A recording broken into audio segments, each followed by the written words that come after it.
welcome to The Real Build. I'm your host, Bill Ryman, your broker builder. And today I have a special guest coming from really close by Naples, Florida. Unfortunately, due to COVID-19, we're not allowed to get near each other in a up-close interview, but this works here on Zoom. So he's the owner of Marzucco Real Estate, 100 plus million in sales brokerage. He did 100 plus million in sales in a short period of time, which is really impressive. That's why I'm excited to have him on today. He's an entrepreneur, and he also owns a restaurant called Zookies. So this guy's doing a lot of different things. He's a builder, which is very impressive, like myself. He's a traveler. I've seen his Instagram. You guys got to go check it out. He travels all over. Very impressive. He's a speaker, soon to be speaking on an upcoming event ran by Nabor. We were talking about that. He's an industry disruptor. He's changing the industry, changing the brokerage industry too by the things he's doing, having a lot of younger agents on his team.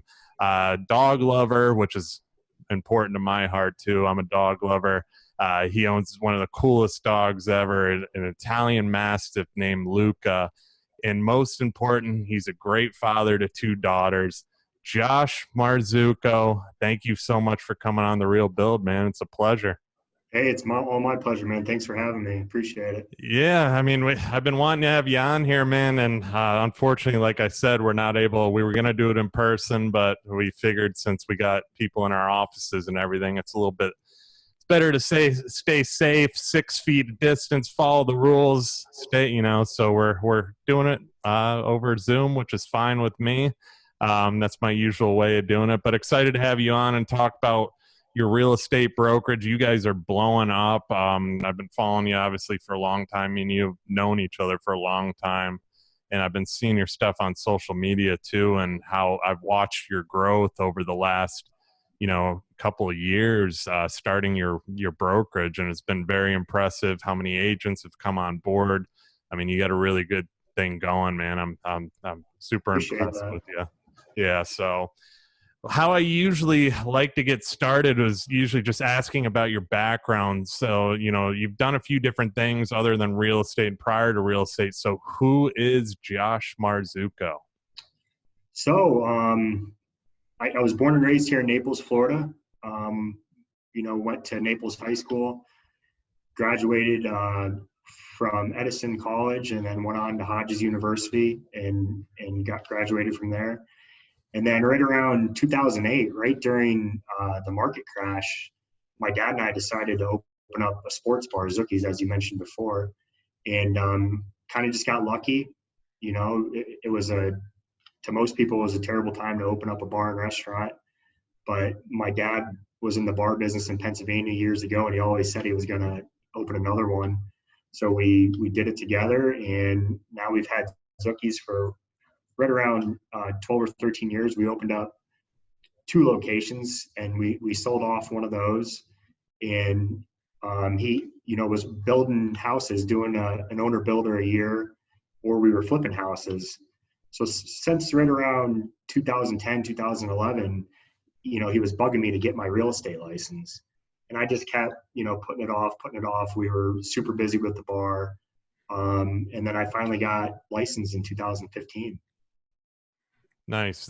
And I mean, I think I kind of have a similar story too. I mean, I think I was obviously working in the construction industry. People that listen to the show know my story, but I was working in this construction industry, and similar thing. I was kind of doing odds and ends around job sites, this and that. And after having a degree in college, so on, I started wanting to go a different route than being my dad's grunt out in the field, working, digging ditches and so on. So I kind of, I had a sales background. I wanted to do something with sales. I love sports. So I kind of started going a different direction. And then my dad pulled me back in, and he's like, hey, get your real estate license. You can have a lot of success in sales. Houses, this business too.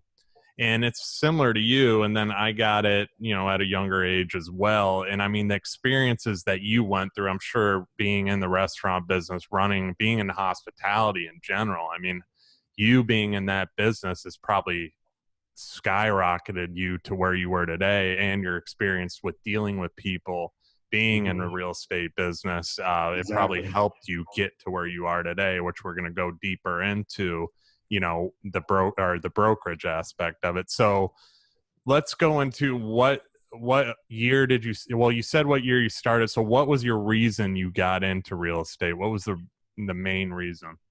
Just so we weren't relying on other agents anymore to do the legwork for us.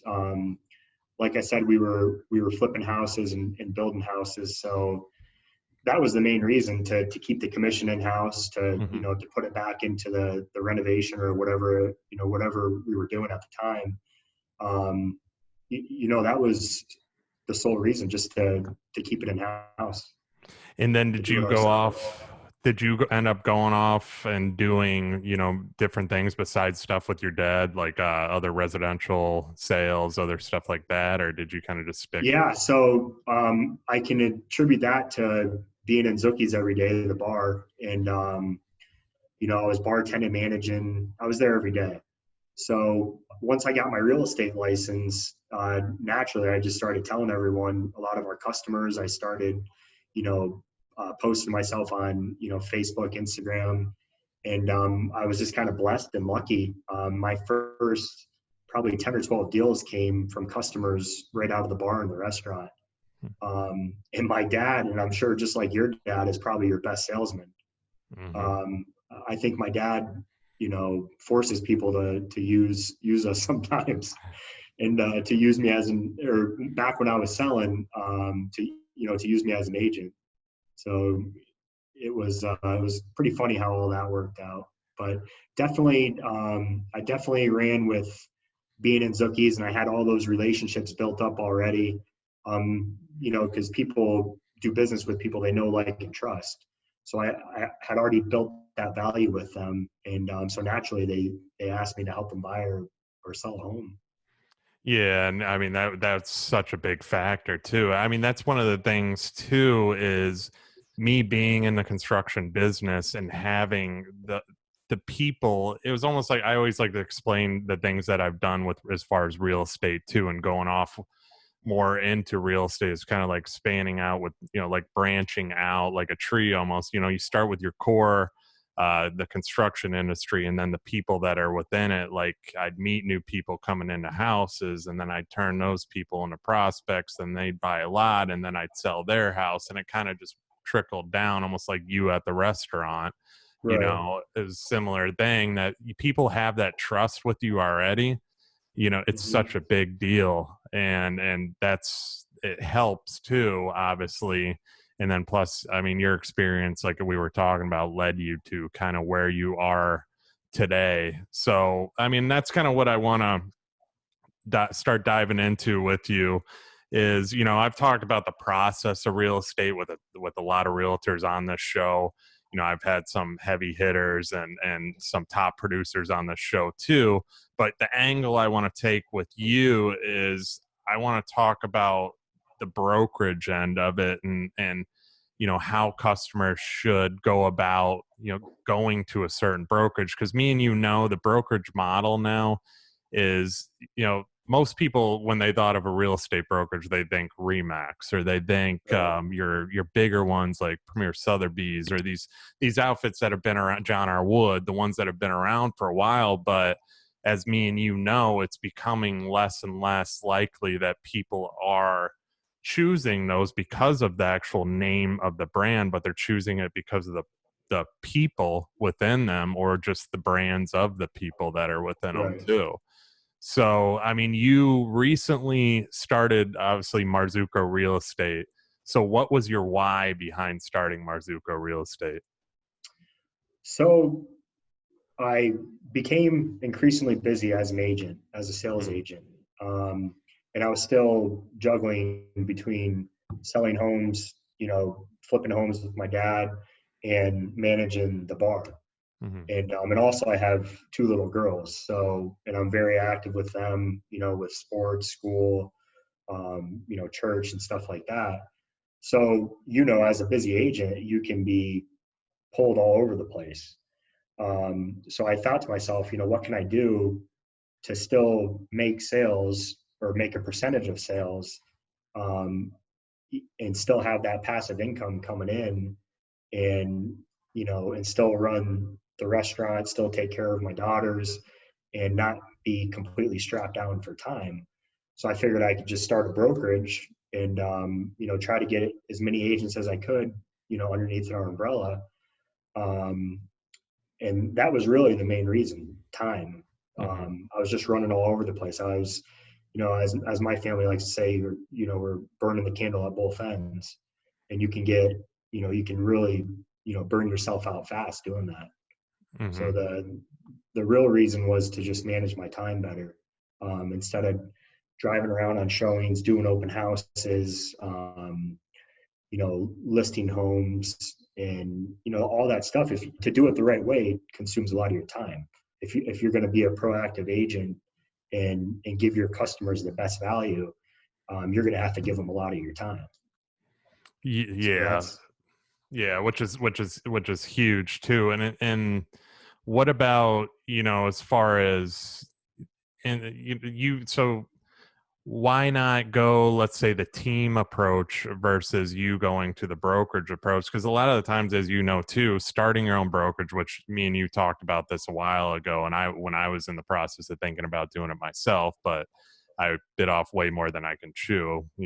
Stick to the cards you've been dealt. Me and you talked about that, right. instead of going all over the place. And I tended, had the tendencies to try and dabble in a little too many things all at once. And I've learned, I'm right there with you.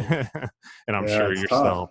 Yeah. And I'm sure you too. And, if we can clone ourselves, that'd be a great thing, and have multiple versions of ourselves, then yeah, that'd be Right. awesome. But unfortunately we can't do that. But, as starting a brokerage, I mean, obviously there's a passion behind it too, because you're basically the one in charge of so many different agents and people, but you have to also bring them on board too. And Right. you have to have them want to work with you, which like I said, I keep going back to your social media and stuff, and me knowing you, I see these agents that work for you, and they're proud to actually work for, Marzucco Real Estate, and work for you, and they have fun doing it. So what was your reason? What was more of your why behind, besides the fact that to free up more time and stuff like that? What was more of your reason? Was it to help these agents too find a better place, rather than going to Keller Williams and going through the whole spiel over Right. there? Or what was that reasoning behind you starting that?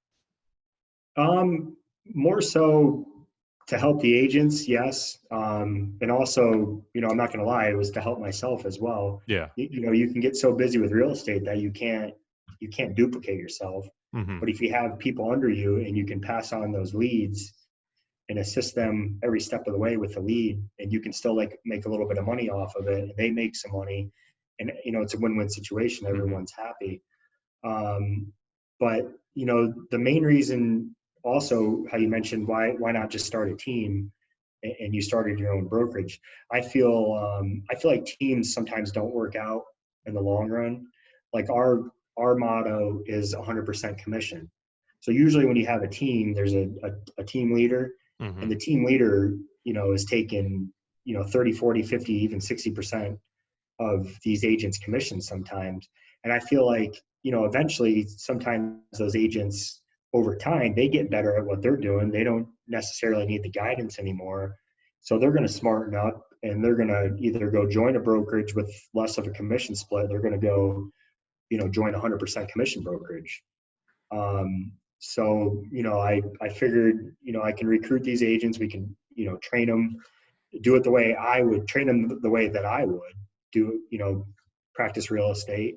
And it would be like duplicating myself. Mm-hmm. And then I try to give them, I'm a non-competing broker.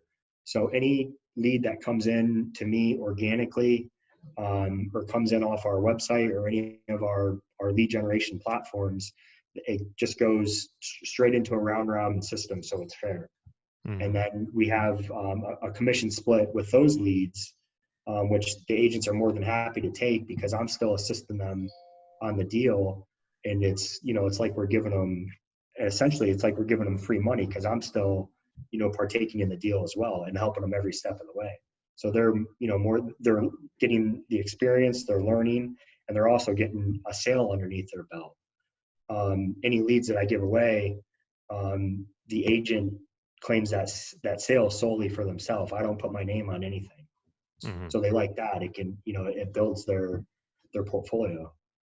Which is awesome too, because I mean, you think of a typical brokerage, and the broker typically plays realtor as well, because Right. they want to make money on their leads. Those are their leads. I mean, your approach to it in the 100%, what you're seeing more 100% commission based brokerages, because it's becoming a better outlet. Yeah, on your end too, it's a lot more management, because you have to kind of watch what is going on. If it gets too big too, you got to hire the extra people to watch what's going on, because there's a lot of liability and so on. But I mean, Right. it entices obviously your agents more too, because they don't feel like they're getting undercut, Mm-hmm. out of, okay, I'm losing 30% to you, you're taking 30% of my commission, which is a lot of money, Right. especially in some of the properties that you deal with in Naples and so on. And you're just taking that for what? What's that going towards? Are you advertising for me? Are you doing, I mean, and I know some of these bigger companies too, like your Sotheby's and all that kind of stuff. Yeah, they'll run some mailers, they'll do some brochures for you, stuff like that, which you can go on Vistaprint and get that for next to nothing. Right. But it's just your approach is 10 times better. But plus, you're by you distributing your leads and stuff like that, you're getting that company culture, but you're building it now too with your new place. Like behind you got your closed area, and you're building more of a culture, making it more fun too, which is huge in real estate. Right. Because yeah, people think they're going to get their real estate license and it's going to be all Skittles and rainbows and everything. I'm going to make a fat check, this and that, but it's really not that. Like Right. that's the term. You get kicked, a lot more than you actually get picked up in that business. And it's a Exactly. hard business, and you need somebody to really guide you, and hold your hand through the process at the beginning, because a lot of agents get into it and have no idea what to do once they get that license. So, Exactly. That's exactly the truth. you have said at Marzucco Real Estate, let's go into Marzucco Real Estate a little bit. So you've said your philosophy is simple, yet it is the key to your success. The right broker makes all the difference. And we brushed on this a little bit, but I want to go deeper. So when people think of real estate, they think of big, when people think of real estate, like I said, they think of big names like Keller Williams, Remax, Sotheby's, Berkshire Hathaway. So why should a customer looking to buy or sell a home look past the big names and go with a smaller brokerage like yourself? Just for the value we provide, you know, we're not nationwide, we're not worldwide. We're right here in Naples, Florida, and we, focus on Naples, Florida. So myself as the broker, I'm in the office every day.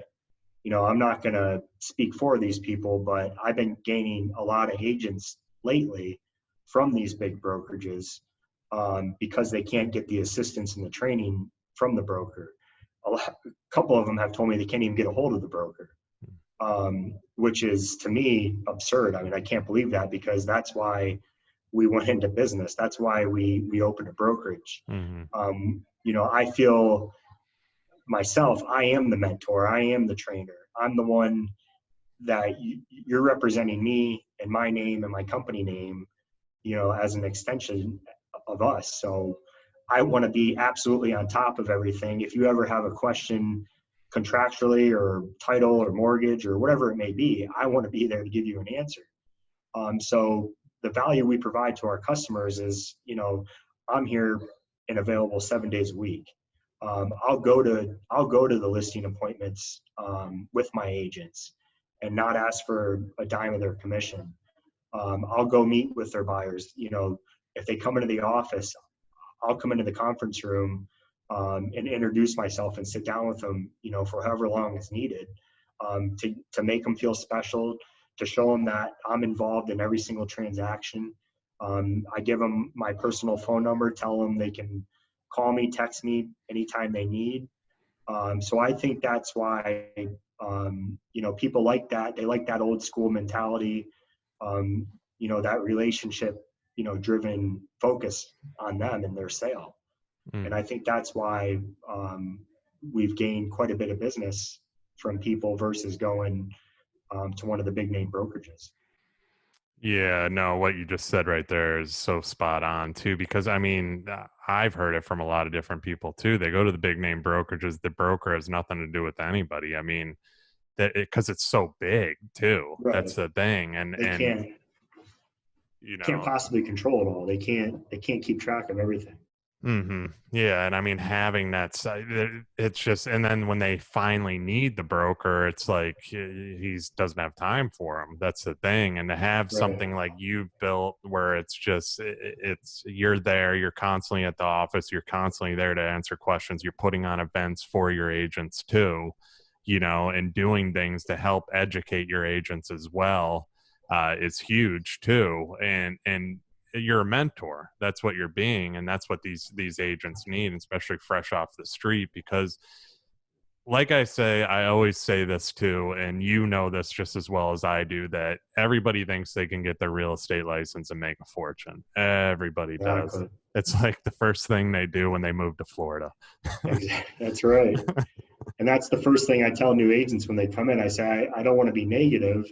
I don't ever want to discourage you, but I'm going to try to be the realest person I can be with you.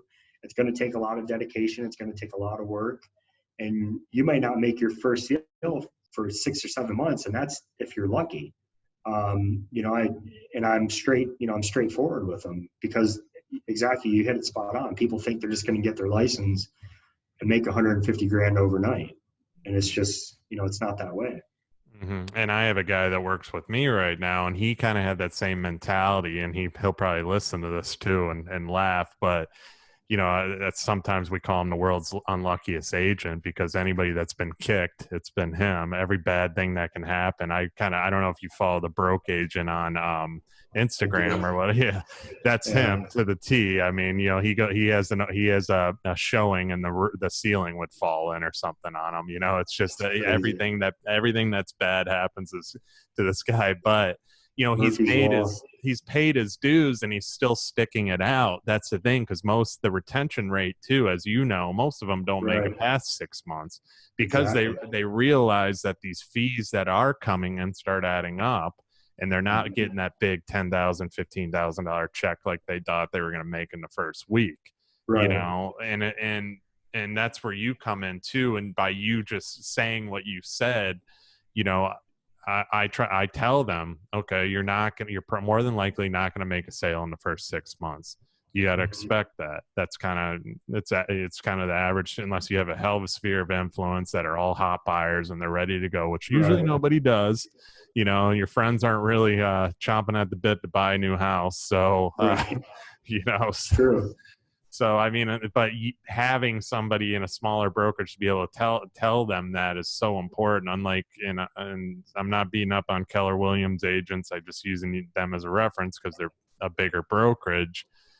Besides going to one of those places, they have the education and stuff like that, and great training programs there, but they're also not like you, where it's one-on-one personal. Here's what I did to get this done. This is where I started. Work this, work on that. Here's what you need to do. If you do it, you'll get a sale. You know what I mean? Exactly. So, let's dive deeper into this. I love this topic here. I'm big on delivering quality, no matter what I do. You have also said that your mission is to provide the highest level of quality, professionalism, and integrity for all of your customers, specific to their specific real estate needs. So how are you doing this? Once again, like I'll touch on me being involved, and I try to be involved in every transaction.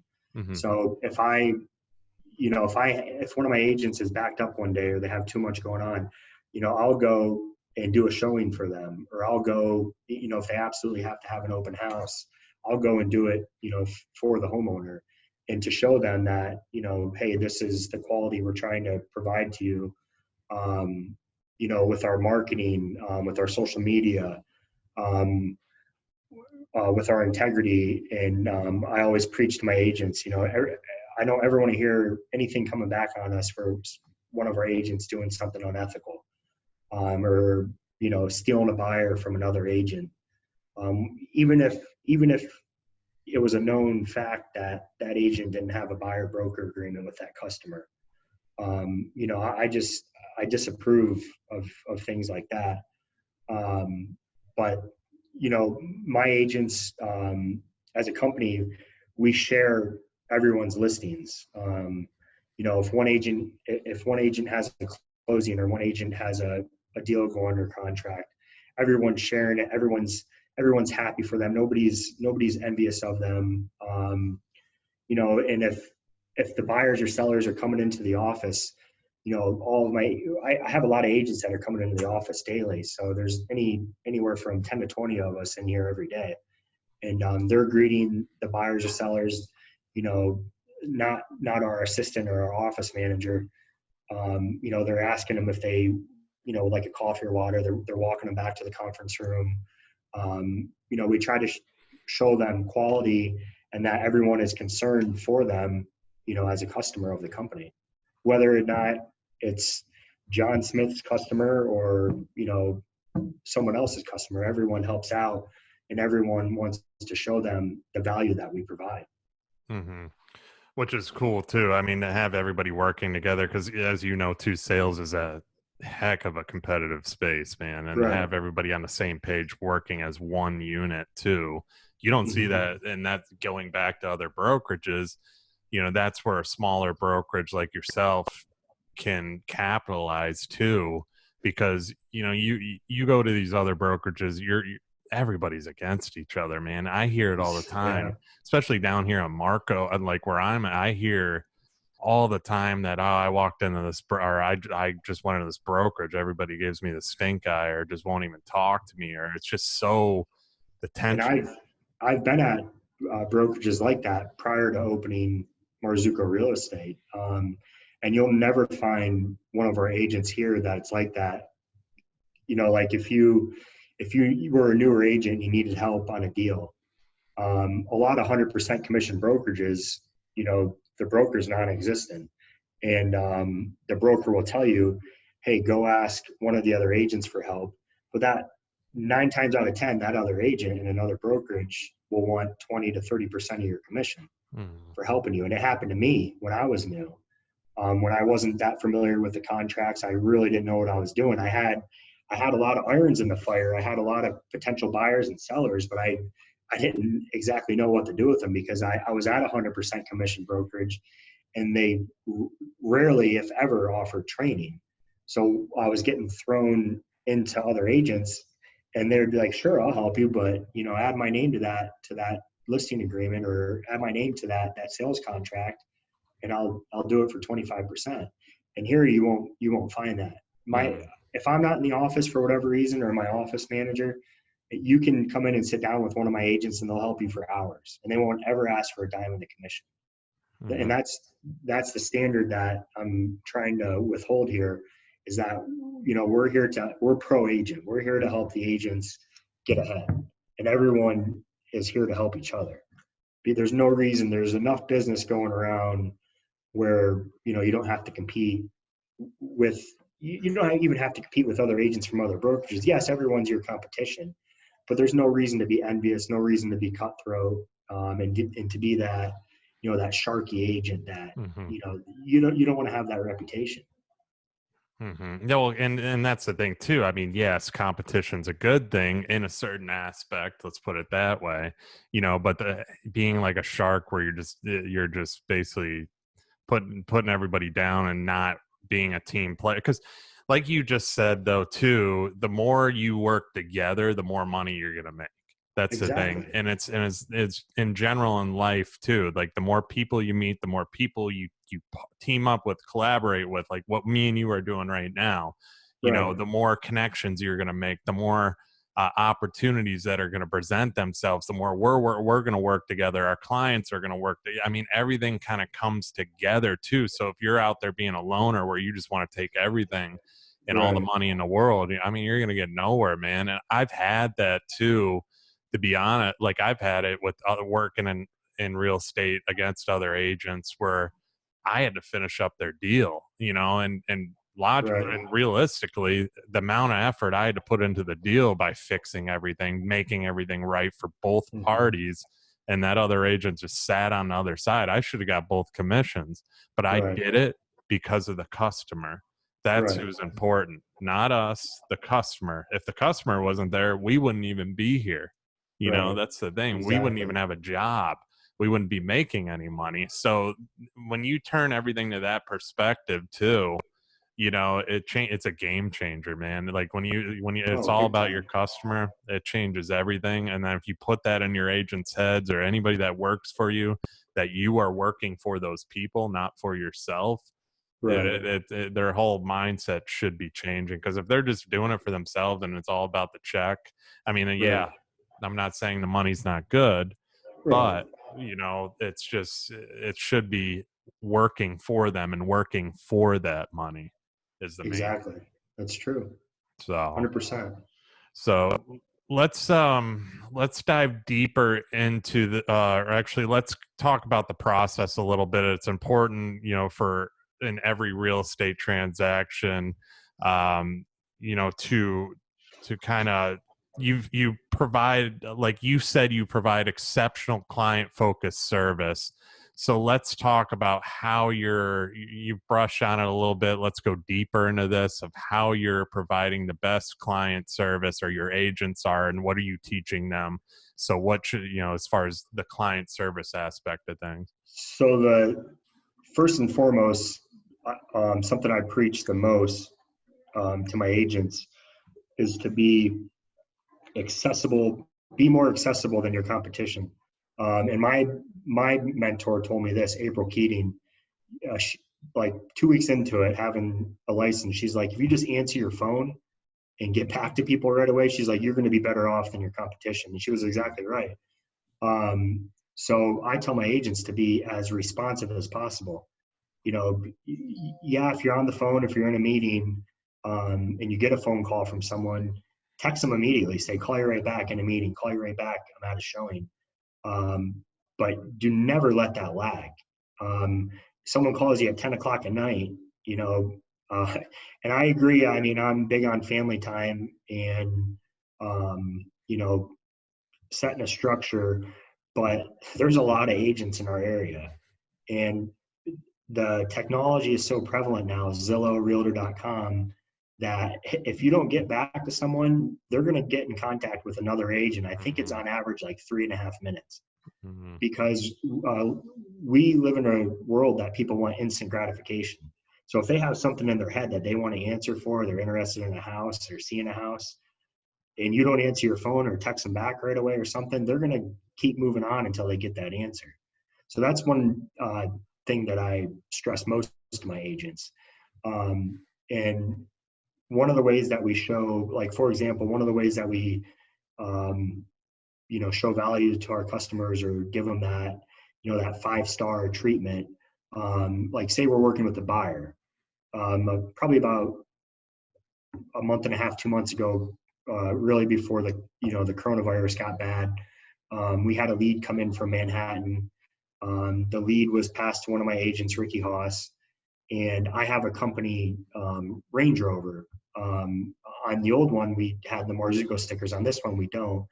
But Ricky picked them up at the airport. Threw their bags in the back of the car. He took them to their hotel.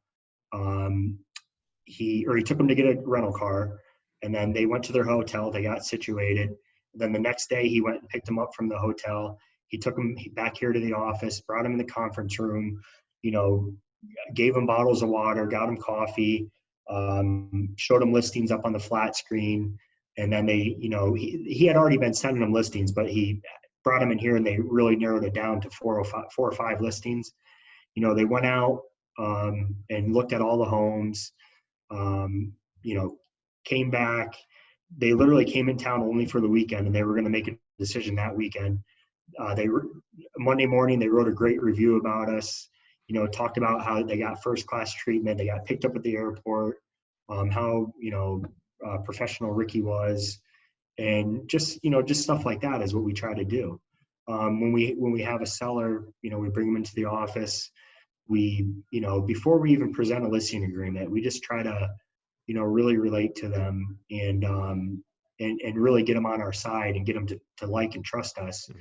Mhm. And then we talk numbers, then we talk about their home and so on. So we really try to create that relationship first. Which is huge too, because as you know, people are going to pick you based off of the connection. Let's put Right. it simple. It's like dating. I mean, and real estate. I don't want to compare real estate to dating, but it's a little bit more transactional. But Right. Yeah. but they're, if they mesh with you and they bond with you and you get in, like I've had it like throughout my career as far as being in real estate or just in building in general, like there's customers I click with and then there's customers that I don't, Right. and the ones that I don't, I personally, I mean, I don't want every customer because more than likely they're going to be more of a pain down the road than anything. Hmm. And me and you have talked about this in the past too. Right. If you mesh Right. with somebody, if you're meshing with somebody more, then it's the transaction and the process themselves are going to be a lot easier over that period of time, because this is such a big investment for everybody. That's the Right. thing. It's a lot of money on the table that they're putting out there, and they got to have that trust with you. So if they don't have that trust off the bat, and I like what you're doing there with establishing the relationship rather than just coming in with a folder and saying, here's the comps, here's what we can sell Right. your house for. You should list with Marzucco Real Estate because of this. Right. Thanks. Have a good day. You're actually building a relationship. You're going all out. You're picking them up from the freaking airport. You're Right. taking them to their hotel, making it, you're making the experience memorable so that when they leave your office, they're going to remember you. They're going to tell their friends about their experience. And guess what? When their friends come to move closer to them too, who are they going to go see? Right. And that's That's what's so Yeah, important. that's exactly what we're trying to do. Get not only capture them, but you want to get the referrals from their sphere of influence. Mm-hmm. Yeah, and then plus just the above and beyond thing too, man. It's so important too, because people like to be treated right. They like to be pampered. They like to be Right. treated like like they're a good person. I mean, not just come in and they're just a number, and that's the Right. problem with a lot of this business too, is that so many people are treated like they're just a number, a check that this realtor can get in the mail. Hey, give me your listing. I'm going to stick my sign in the front, put it on the MLS for you, and that's it. Right. And then hopefully we'll sell your house, but I'm going to beat you up on a price too, so I can get it at a lower price to where I can sell it because it's going to go quicker. And then I get Exactly. my commission check and I never talk to you again. That's not what it Right. should be. It should be a long-term relationship. And that's what I try with every single one of my customers. I just sold a house here on Marco, and I'm always contacting these people, just asking how they're doing, if they need help. I'm doing their home watch now, so I branch because I have my own home watch thing I do too, That's where great. so I'm constantly being in front of these people that way too. But it also allows me to help them because I have the connections if anything goes wrong, which you do as Hmm. well, that I can help them, if they need a plumber, if they need this, I can get them there Right. right away. Or if there's a storm, I can make sure their house is operating after the storm or before the storm, and so on. And they have that trust. Like, I got a lady that wants me to look at a drainage issue. I sold her house. She knows that I know this kind of stuff. She's like, something's not right here. Can you come over next week and take a Right. look at it? I said, absolutely. What day Yeah. works for you and time? So it's just little things like that, continuing the relationship, but being a part of their lives and being a friend instead of just boom, sold, Right. transaction over, see you later, thanks for the commission check, it was great, here's a bottle of wine. Yeah. So it's You continuing. got to you got to do more than that. Mm-hmm. Exactly. So what do you recommend new agents do? There are people getting people are getting their real estate licenses every day. uh, but they don't understand, and we brushed on this, how much grind actually goes into it. Most think, they will make thousands of dollars, but figure out that they spend more than they make. So what do you recommend that new agents do?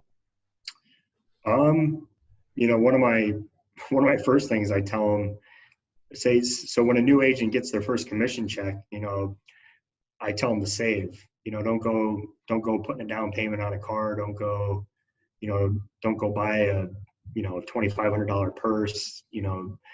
I say it's going to run out. You gotta save, just like our parents have told us our whole life, but nobody tends to listen to it. So I try to preach that to them. But for a new agent starting out, it's tough. What do?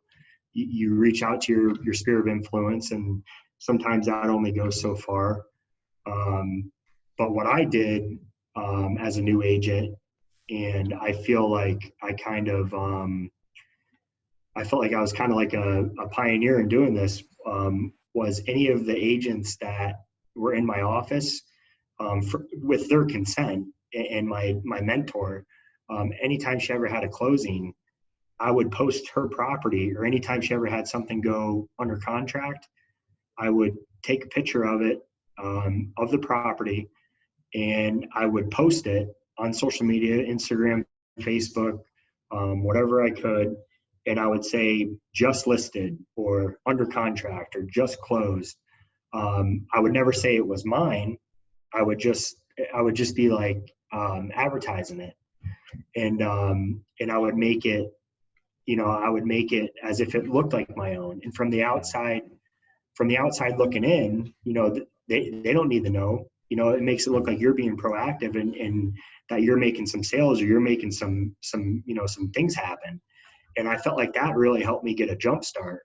And people out on social media, but that's what I did.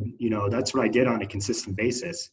I would I would post anything I could as a new agent, closings, under contract, whatever I could, to make it look like yes, I made it look like it was mine, but I never said it was mine, because I never wanted to be deceitful or lie.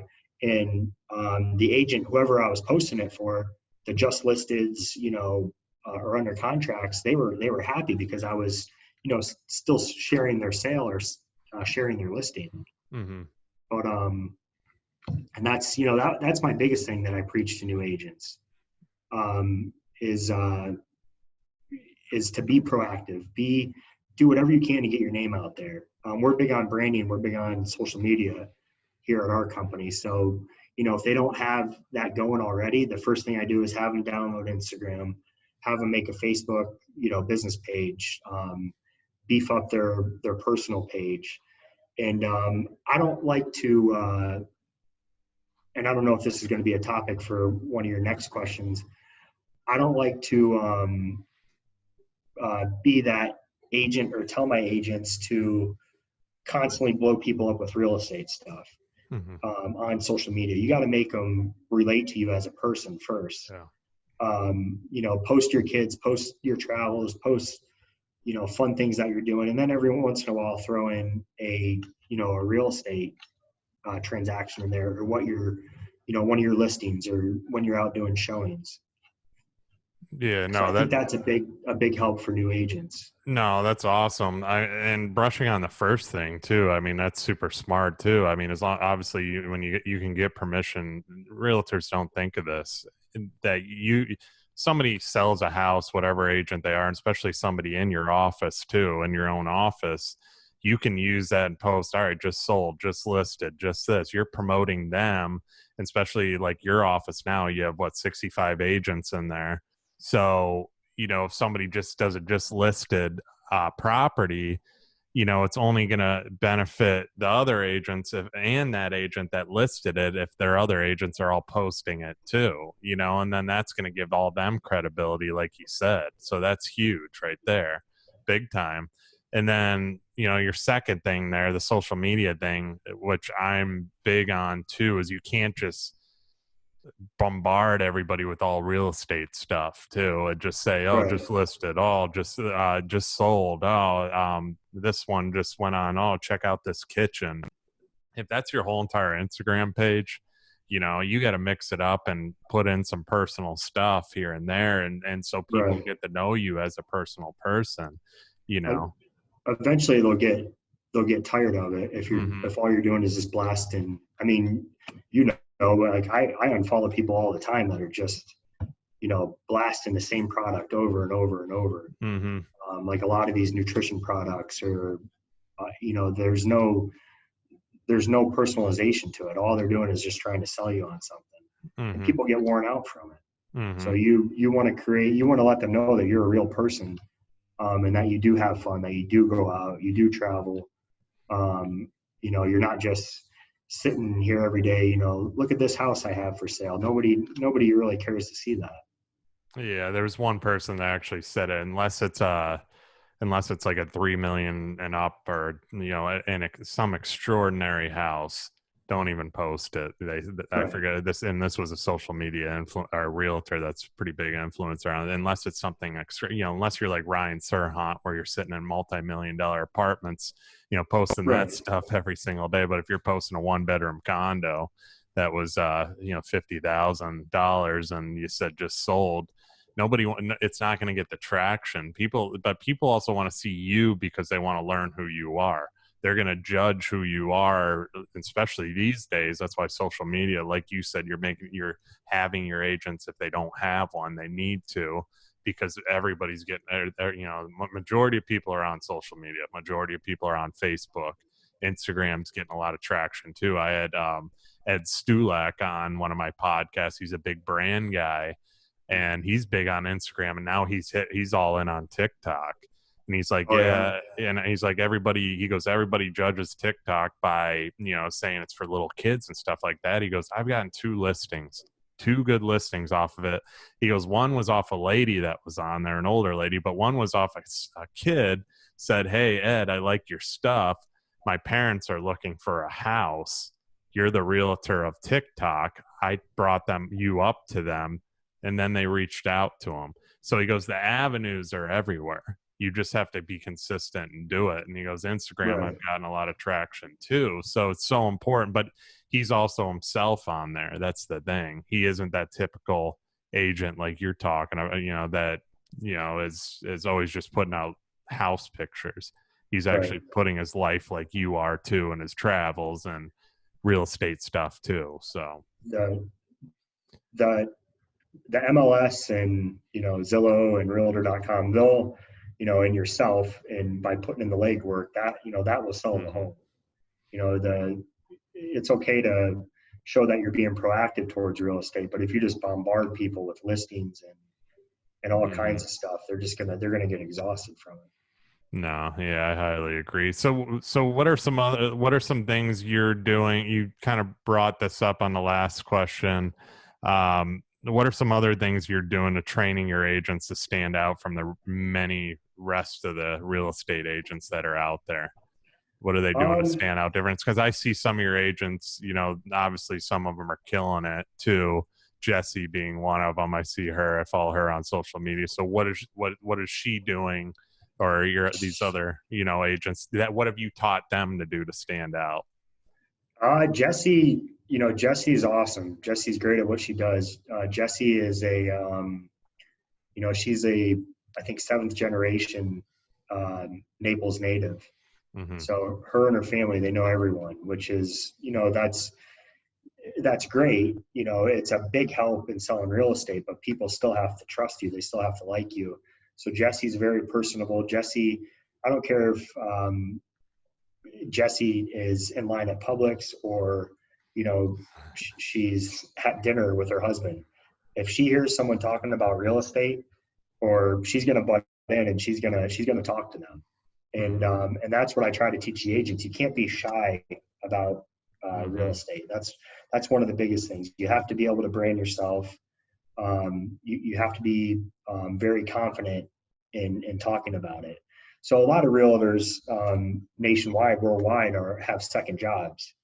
A lot of them work in the service industry. A lot of them are bartenders, servers. Some of them have full-time jobs, whatever it may be. So I always tell agents, keep that job until you have, a fat enough bank account, until you can walk away from that job and to float yourself for a little bit. But while you have that job, use it to your advantage. Practice talking to people. That's why I think bartending is a great position to learn real estate or to get involved in real estate or any sales position, because you have to be quick on your feet. You have people asking you questions, right on the spot. It teaches you to give quick answers. And in real estate, when people, they put you on the spot, when you're out on a showing, or you're on the phone with one of your customers, they're going to ask you questions about a home or about a listing that, you got to be prepared for. You got to be, like I said, you got to be quick on your feet. They're going to want to know the right answer. So as far as teaching agents, in that regard, to be confident, to know what you're talking about, try to never be shy. Try to, to me, shyness is kind of like showing weakness. And, people want to do business with people that they think are an expert in the field that they're working in. So I tell the new agents, even if you're brand new, you have to almost fake it till you make it, because, people, if you go in and say, I've only been licensed 3 months and I have 0 sales, they're probably not going to want to let you list their $2 million home. But if you come in, into a meeting confident and say, hey, I am fairly new to real estate, but I'm part of a team or I'm part of a brokerage that has done 100+ million in sales. My team leader, my broker is involved in every transaction. It provides a little bit more credibility for you as a new agent. So, and as far as branding, I mean, I can't stress enough, to get your signs out there. Anywhere you can put your name or a sign. Jess has signs all over town. A lot of my agents do. Some of their relatives or some of their friends, live on busy intersections or busy street corners. So, I tell them, throw a sign up, get your name out, put your face out there, get a door sign for your car, hand your business card out everywhere, put your face on it so people know you. You want to be able to go to a big event or a meeting and not have to wear a name tag. You want people to come up to you and be like, yeah, I've seen you on Instagram, or yeah, I've seen your sign, all around Naples. And, that's, to me, that's the biggest part of branding. And social media, for the most part, is free. You have the sponsored ads and stuff like that, but, you have the ability to post at all hours of the day. And like I said, don't bombard people with real estate things. Show them that you're a real person, show them that you have fun, and brand yourself, get your name and your face out there. Yeah, and the most important thing too is you want them to know that you are a realtor. Right. That's the thing, because if you're not telling people, or if you're not out there showing people, or if you're not showing on social media and doing the different things, showcasing that you're a realtor, nobody will ever know. But if you stand out, brand yourself and say, like me, I'm saying I'm your broker builder and stuff, and branding yourself as that person, then people are getting to know you. They're getting to know you right away too. It's so important too. And it's like you said, with like being a bartender and being, they have every opportunity to get in front of people. They Right. have every opportunity to sell themselves to these people as they're working that bar. There's every Mhm. opportunity. If they say I'm too busy, and I don't have the time to talk to people, there's a Right. stupid percentage of people that talk about real estate. I don't even know the number. 75, 80, maybe 90% of people are when they're having a conversation, somehow real estate will come up, especially Right. out to dinner at a restaurant or sitting at a bar. Some way, somehow, they are going to talk about real estate, and especially in this area, because it's such a big thing in this area that, if you're a waiter, you're a bartender, if you chime in on that with confidence, saying, hey, yeah, I'm in real estate. I know all about this, and this, and join the conversation in a normal way. I mean, the sky's the limit. And some of the properties near, Right. up in Naples, I mean, you can be talking to somebody and then you can be listing a 4 million, 5 million, $6 million property the next day. So, I Exactly. mean, You it's, never know. you And that's know, another thing that I tell new agents: never take anyone for granted. You hmm know, you never know who you're going to come across. You never no, know who's serious. You never know. People can waste your time. They can run you around a lot of places. But from my past, some of the people that I thought were never going to buy something ended up being some of my biggest sales. hmm So you just can't ever take anyone for granted. I'm the same way, man. I had a couple that would always come in. They had a little dog, and they kept coming in one of our model homes. I would always talk to them, have a normal conversation with them. I kind of didn't know if anything was ever going to happen. I was kind of like iffy about it. They just kept coming in and talking to me and having conversations. I'm like, you know what? Whatever. What's so bad about this? They don't buy anything. Whatever. I ended up selling 3 properties to them. I think. So it just ended up being worthwhile. And then the social media aspect of it, if you're good with social media, you're confident, you're good at promoting yourself, you're good, people are trusting you, you're showing who you really are, you're not fake. People are going to reach out to you. They're going to reach out to you if Right. they like you. I just had a guy reach out to me. I'm finding him a lot here on Marco currently, and he's one of the like head designers for Nissan and Infinity and Hatteras boats, and Wow. he found me on Instagram. you know That's and crazy. and That's when you great. get messages like that, you're just like, right off the bat, you're kind of like, wait, is this for real? And then when you start talking to them, emails get exchanged, things start getting real.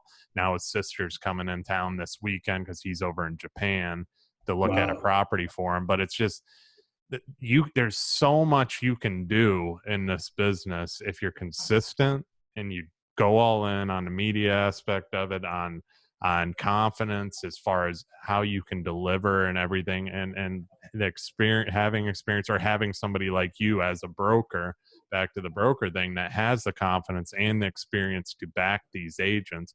All they have to say is, yeah, talk to my broker. you Right. know it's simple words like that. If they're not sure, yeah, I'll hook you up with my broker. We've done over 100 million in sales. Josh is running a great company. He knows, he's been around Naples. He's a native. He knows what's going on. He knows about the property. Let me put you in front of him, and I'm sure you're willing to help. And then Right. they can possibly get a sale. So it's just that's another difference with you being in a smaller brokerage versus a big one. So um, what are some, or let's go into, let's discuss some negative things that so let's discuss negative things agents do and what people need to avoid. So what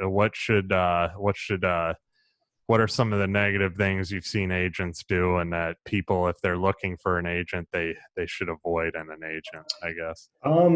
Some negative things agents do. And I would that say anything. you're teaching your agents not to do too. So Right. I would say anything unethical.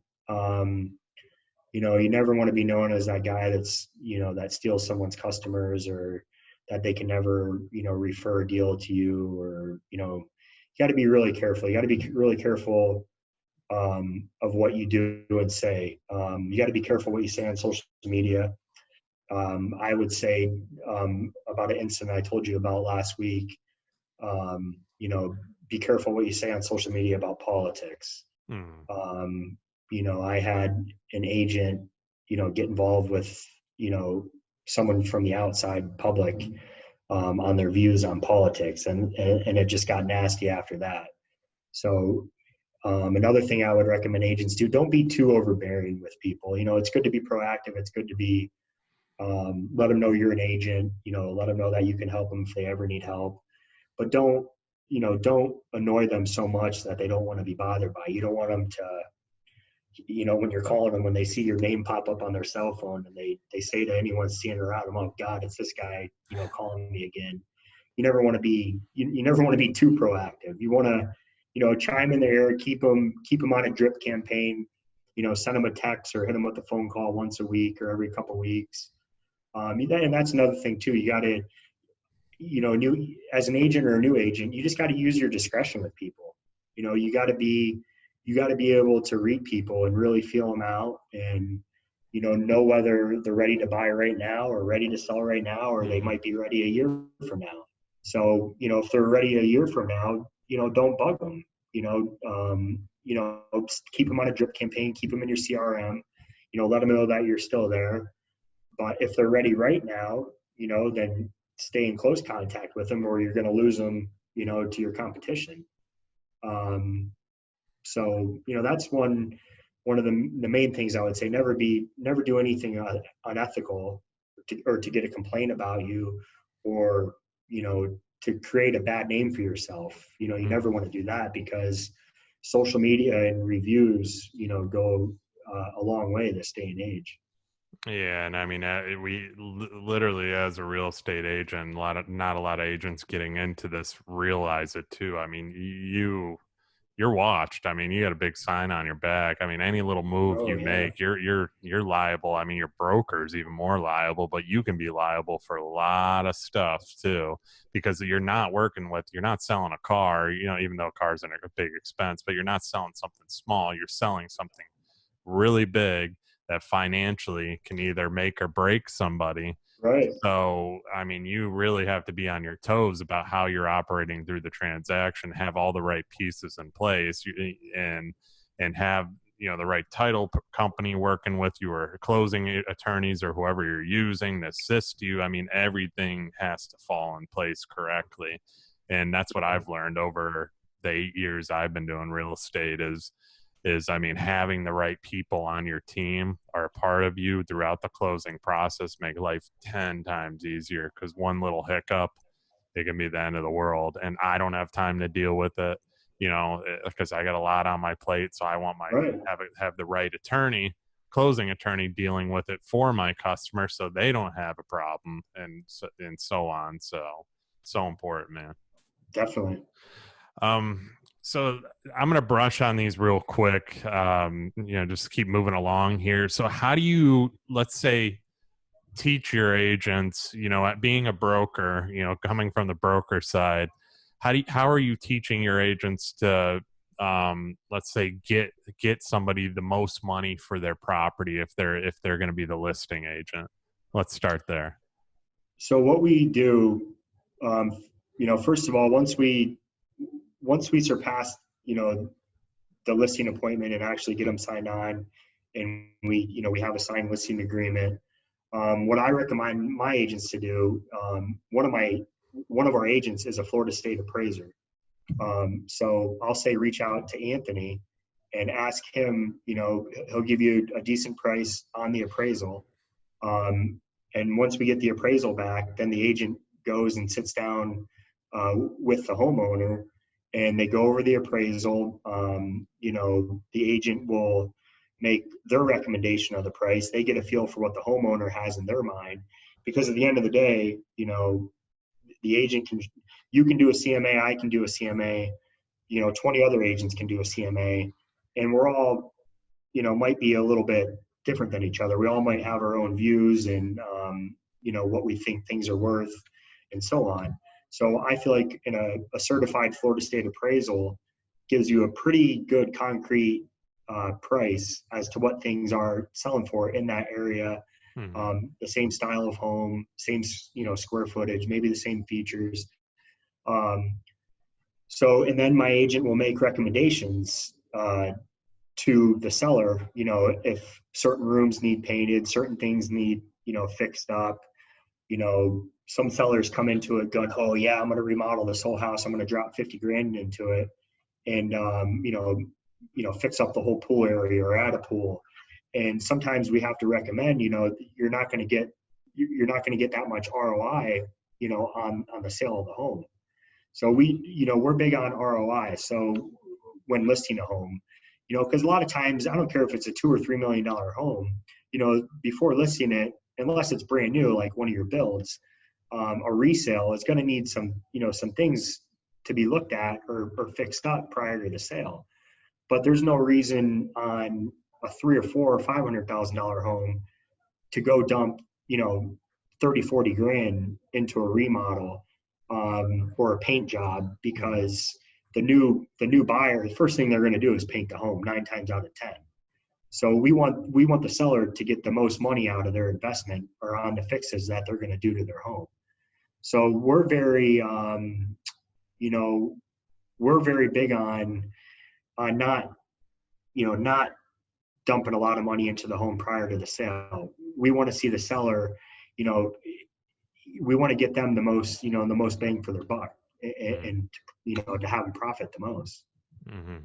No, and which is true too, what you just said. And some of these agents out there will push people to, oh, you need paint, oh, you need this. But most of the time, people that are buying a house, they want to put their own touch on it, and paint's one of the first ones. I mean, and paint's one of the easiest ones. So they're going to come in and they're going to repaint it anyway. I just actually bought a house in Naples, and I can tell they had it painted, prior, Mm-hmm. and God, the colors they chose, and it's like, and it's like, I'm going to go back in there and spend my time repainting it anyway. So you would have probably saved some money leaving it as is. And then there's, little odds and ends that they try and do to sprucing things up too. But I mean, for you to have the appraisal and do that, start off with that off the bat is so huge. And having somebody in-house to do that, because that's rare.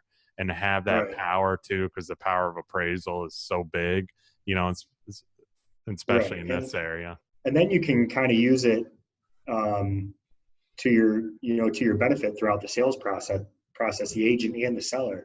You can disclose right off the bat on the listing and say, home is, listed below appraised value, and have the appraisal, sitting right in the supplements on the listing. Or you can, hold back on the appraisal and not say anything about it on the listing. And, a few weeks or months down the road, when you get an offer on it, then the agent could be like, well, we just had an appraisal on this 3 months ago, and this is what it came back. So this is what my seller, believes their home is worth. So you can kind of use it for, two different directions. And it cuts out the arguments too with your seller. Exactly. I mean, you say, here's the appraisal value. Most of the time the seller's going to be like, hey, okay, let's we're there. Okay. Maybe we can list it for 10 grand more. I get a little wiggle room, blah, blah, blah. Right.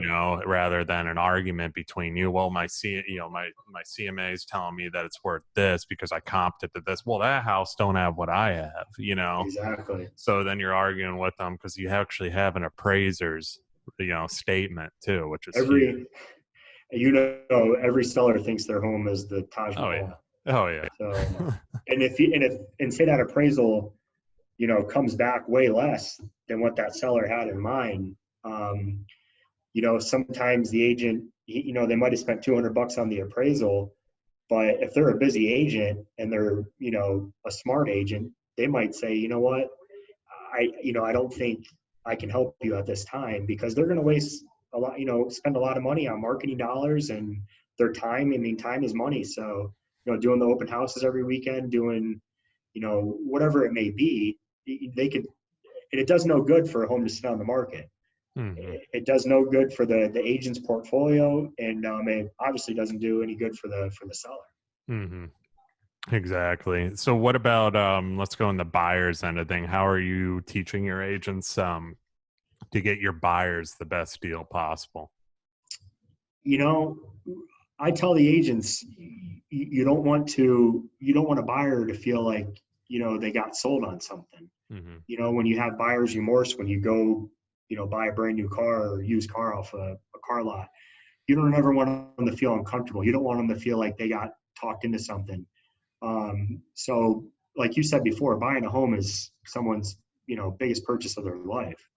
And most of the time buyers, they're going to buy something. If they're ready, they're finance, or they're cash buyers, eventually they're going to buy something.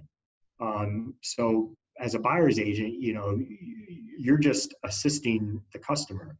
You don't ever want to talk them into anything. You don't want to be, most agents are doing the math in their head when they're showing the $750,000 home versus the $650,000 home. They know what commission they're going to get, but you don't want your buyer, 3 months down the road to talk to another real estate professional or talk to a friend or family member or someone that gets it in their head that they didn't get a good deal. Well, you know what? They're never going to use you again, and they're never going to refer you. So, I teach my buyers to never think commission. Don't worry about your commission. This is a long game. If you make, if you make 10 grand commission, where, yeah, you could have talked them into buying the house that made you 17 grand commission, but if they were unhappy or if they felt like they got sold on something and you didn't have their best interest in mind, they're not going to refer you to 7 more people in the next 5 years that you could have made 5 or 10 grand a pop on. That goes way longer than that $17,000 commission. The beauty about this business is you can sell real estate till the day you die. You don't want to. Hopefully you have an exit strategy and can kill it and, retire at an early age, but it's a long-term game. It's not short-term. I mean, my dad always told me, and I'm sure you've heard this 1,000 times, hogs get slaughtered, pigs get fat. So you want to be a pig. You want to make a little bit of money, over a lot of times. Mm-hmm. No, that's so spot on. And one thing I always say too, and I've said this to my sales guy recently, is don't overthink things too when you're helping buyers too. And a lot of agents will try. It's just like you said, they try and play a role that they haven't earned that role. Newer agents I'm talking about too, where they're playing this, like they try and put off this more of this persona to impress rather than be there as a guide to these people too. So, Right. and this is what I told him. I said, you just need to be there to guide. You can give your opinions along the way. I mean, if the house is a junker, yeah, you got to tell the guy it's a junker, and be honest with them. But in the end, most people are going to make the decisions for themselves. We're human beings. We like to make Right. decisions, and especially males too. Males like to be the ones to make the decision. So you can't be like, no, you're not going to buy that house. You're not going to do this. You can't do that because or go in at this amount of money because let them make the decision. Let them form the negotiation of where they want to come in. And then you Right. make your recommendation on, okay, if you're coming in at let's off top of my head, I don't know why this is in my head, but 465. You're coming in at 465K. Okay, here's what I'm going to do as your agent. I'm going to do the research. I'm going to see where your customer bought that property, or Right. where the seller bought that property at. I'm going to see how much room he has, and then I'm going to contact the other agent, feel them out. If they're not willing to give me anything, which most of the time they are, not Right. illegally, but they're willing to say, there's some room in there. So if Right. there's some room in there, I'm going to come back to my guy. Okay, you're at 465. Let's start a little bit lower. Let's go to 450, see what happens.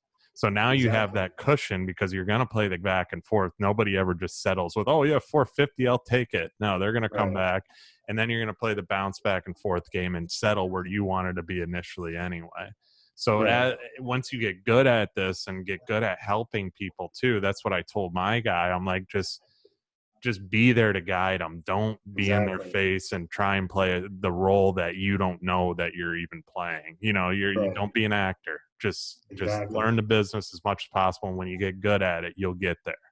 Yep. So, and you've dealt with it for years. And when you get the experience, it's a whole game changer, man. It's like, I but I tell our agents, when you're a buyer's agent, you should become just a professional at agreeing with the husband and wife or the mm, buyers.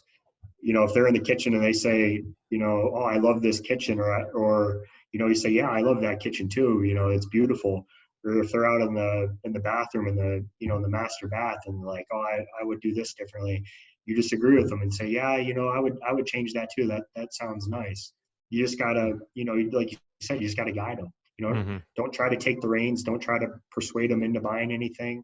You just have to agree with them and just keep, reinforcing that you're there to help them and to help them, get the best deal that you possibly can. And that's the thing too. Like I've had people and I'll sit there and I'll say, yeah, this is a nice house. This is great. This and that. And be honest with them. I'm being honest with them until they ask me, well, Bill, what's your opinion on these cabinets, or what's your opinion on this? Because that's what they hired me to do, because a Right. lot of people do use me as a buyer's agent just because of my Hmm. experience in construction. They're going to ask my construction background on some stuff. And when they do, then I'll tell them my opinion. If cabinets can be fixed and they could save money here and do this here, I'm going to be open and honest. If I think the house is a disgrace and it's way overpriced, I'm Right. not, you don't even show them that house. Why even take them? Exactly. You cancel out those things too, which I'm sure you're good at. And instead of, because a lot of people want to see 15 houses, and then you as the agent have to work to cut that down to 8 tops, Right. because by the end of 15 houses, they aren't even going to remember what they saw, Yeah, exactly. so there's so many, me and you can go on about this subject for a while. But let's keep moving along. As far as um, long-term relationship stuff, what are you teaching your agents to do to maintain that long-term relationship, as far as after the transaction? What are you trying to teach to keep them, these people Right. coming back? So just to maintain contact, keep that credibility. Let them know that they weren't just a number to them. Just another Mm, commission check. If they're your customer, they should have automatically already be on your drip campaign, your CRM. Send them a Christmas card, send them a Thanksgiving card, Easter. Figure out what their birthday is. Have your whatever platform you may use. Like we use KV Core, and it literally does everything for us. We just have to plug and play, and it will text your customer happy birthday on their birthday. All you got to do is just plug it in, and the system automatically does it. So just you don't want to annoy them, but you just want to let them know that you're still here in the future to help them if they ever want to buy or sell something else. mm. And you know, and the old saying, your referral is the best form of a compliment. Always let them know that you're available if they ever have any friends or family members that are interested in the Naples area or Marco Island area, and so on. Yeah, awesome. Yeah, all awesome. So, I mean, it's just a so important thing too, because obviously the long term retention, you want to stay top of mind, but you don't want to always bug people too, and Right. that's the most important thing.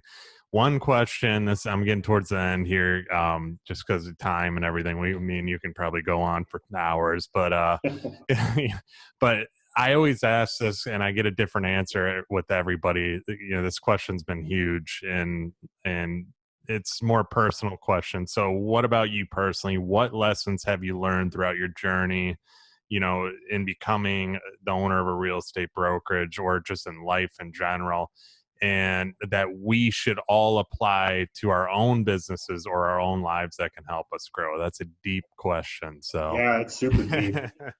Um, what lessons have I and learned? there's no wrong answer to it too. So, I would just say, whatever business you're in and whatever customers you have, whether it's the restaurant, I learned how critical customer service was really in the restaurant business and the bar business, because you're dealing, with people every night, and you've been out enough, and you probably worked in the restaurant business one point in time, and people love to complain about everything. So you got to give them instant gratification. You got to give them, superior customer service. I would say no matter what business you're in, whether you're a realtor, whatever it is you're doing, if it's customer service related, you got to stay on top of your game. I mean, you can never, like, even, right now during Corona season, as I like to call it, you got to be, thinking outside the box. Things have shifted. Um, and that's a crazy lesson, that I've learned. Like I just opened this new office, our new location, about a month before the pandemic, and you know, I learned that things are not always going to stay the same. You always got to have a plan B. You always got to be diversified. You got to plan, expect the best, but plan for the worst, and be prepared. If you're an agent, you're making some great commissions, save your money. You got to be prepared for something like this, because I know some heavy hitting agents right now that, yeah, they're killing it. And, they have more than enough in reserves to survive, but who knows if this thing can get a lot worse. The people buying the $1 million homes, they tightened up right now Mm-hmm. because a lot of their money's tied up in the stock market. So you just got to be ready for something like this. This was definitely, you and I are the same age, and when '08 hit, we were 2 or 3 years out of high school, so we weren't getting too serious with anything yet, or I don't know if you had a mortgage yet, but in '08 I didn't have a mortgage yet. So it didn't hit us as hard back then. But now we're both in our own business and we're relying on ourselves and nobody else. So I would say the biggest, most recent lesson that I learned is be prepared, for something like this. Don't overspend, don't overextend yourself. This is kind of like our first lesson at what a financial crisis could be. And I would say that's probably, the biggest one for me in the last, 5 or 10 years. Mm-hmm.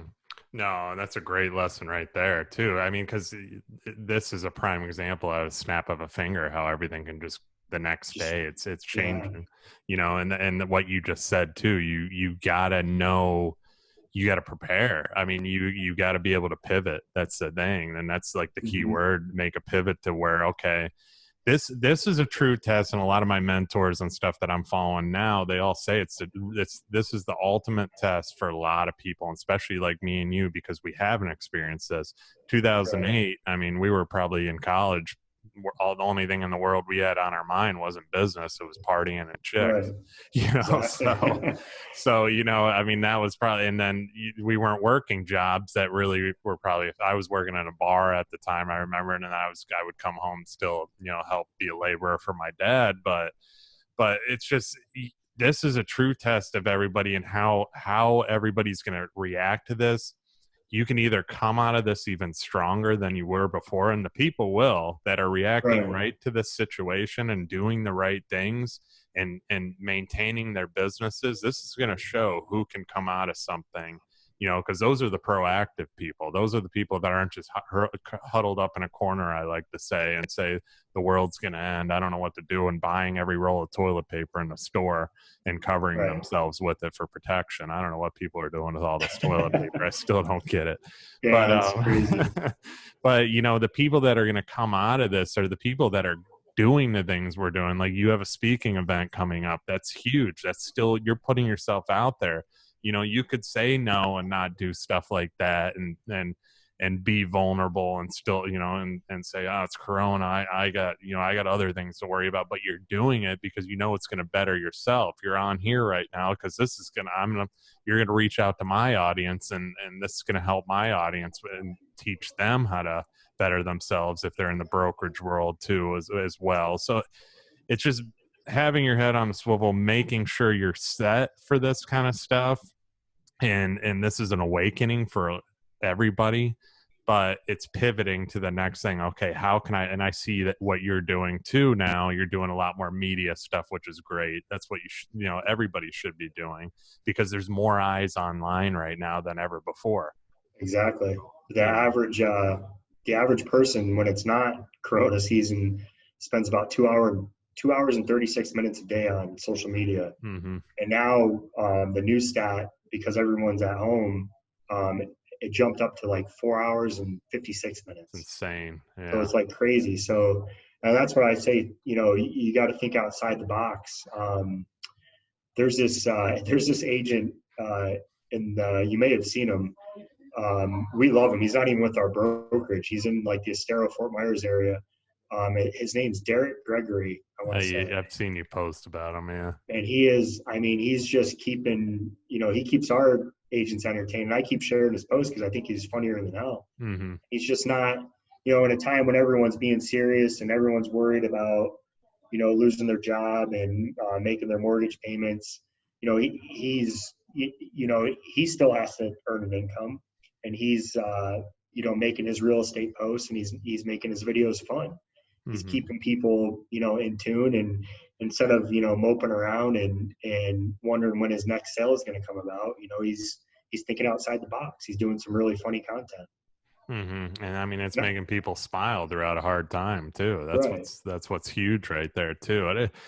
It's people need to realize. I mean, now's the time, like we just said. Now's the time more than ever. If you're going to get online and get in front of people and break that scaredness of worrying about what everybody thinks. I mean, in the end, man, more people want to see you, especially if you got something to Right. say and you got the information to give people. They want to hear it. I mean, and this is the new Exactly. form of media to hear it. Nobody's going to the TV to learn. They're coming to the internet to learn more stuff and so on.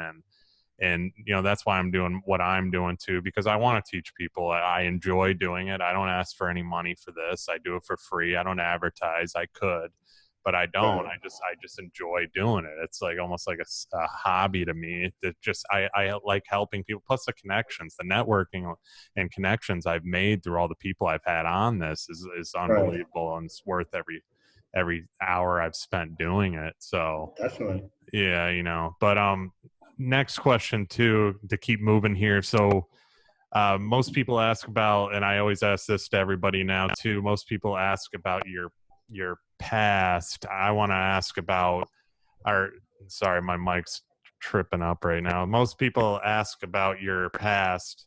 Not many people ask about your future. So whether it's life or business, where will we see Josh Marzucco in the future? Who will you be? I want to stick with it. I love what I do. I think my dad and I will, because he's getting older, I think we'll transition out of the bar business in the next couple of years. Just because it's a ton of work. It's 7 days a week, 24 hours a day. And he's burnt out from it. I'm a little burnt out trying to juggle both. My goal is to put all my effort and time into Marzucco real estate and really try to grow the company. Maybe one or two locations. We have agents in Orlando, one or two in the East Coast, Miami, Fort Lauderdale area.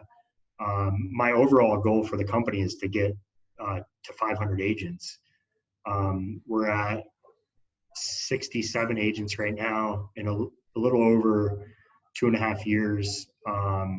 So I would like to get, to 500 agents. I would like to, bring on other managing brokers, to assist me with that. Probably I have a core of agents right now that have been with me from the beginning: Deshaun Robinson, Jess Morris, Ricky Haas, Jesse Logan, and Jorvi Noesi.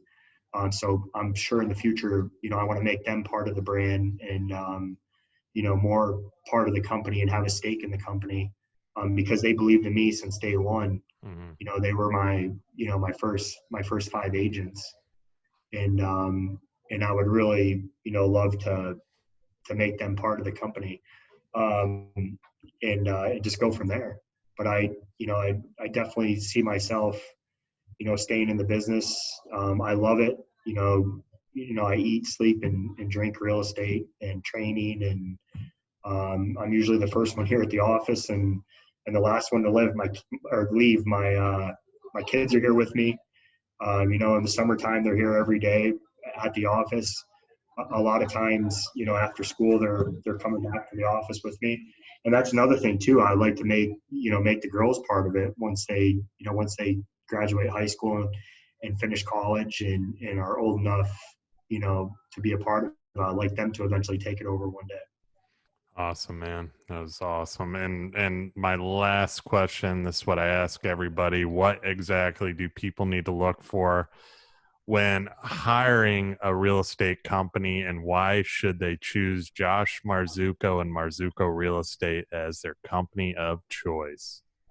Um, as far as hiring an agent or a real estate company, whether they use us or another brokerage, like I said before, I would look for an agent that has that responsiveness, that gets back to them right away. that's not going to leave them hanging. For a buyer or seller, I would, use their discretion to feel out an agent, to see if they're hungry, to see if they're going to go to bat for them, to do their research, look at online reviews, see what kind of Zillow review they have. Just Google their name. You can get a lot just by Googling someone. But definitely feel them out, get to know them on a personal level, ask them about their family, their education, how long they've been in the business, their experience, the amount of real estate that they sold. That makes a big difference. Experience is key, and I still look up, I still look up to a lot of agents, a lot of mentors that are still in the business, a lot of local guys that have been in it, way longer than me. You can't take away their experience. I still reach out to brokers and not even brokers, agents that have been in the business for 30 years. I text them all the time with different questions. And as far as using myself for one of my agents or Marzucco Real Estate, I would say just come into our office, get to know us, get to know me, see what we're all about, and I can guarantee we'll provide exceptional quality, and we'll do our best to make them happy. Awesome. Josh, this has been awesome, man. Me and you could probably go on for another 2 hours, I know. So no, this has been great, man. Last thing real quick before I end it, where can people connect with you and find you? Everywhere. Instagram, I'm under Josh Marzucco. You can just search my name. Same with Facebook. Our company Instagram is Marzucco Real Estate LLC. And our website is marzuccorealestate.com. Awesome. Josh, this has been great, man. Ton of great information. I'm sure a lot of people are going to benefit from this big time. I know I did, and it's great always talking with you too. I have to do this live next time. Yeah, for sure. Yeah, I got to see that office too, man. But no, I appreciate you coming on and taking the time, man. It's been awesome. Thanks for having me. Yeah. And all right. Yep. And guys, thank you as always for listening. Subscribe, obviously. Please write a review if you're enjoying listening to the show.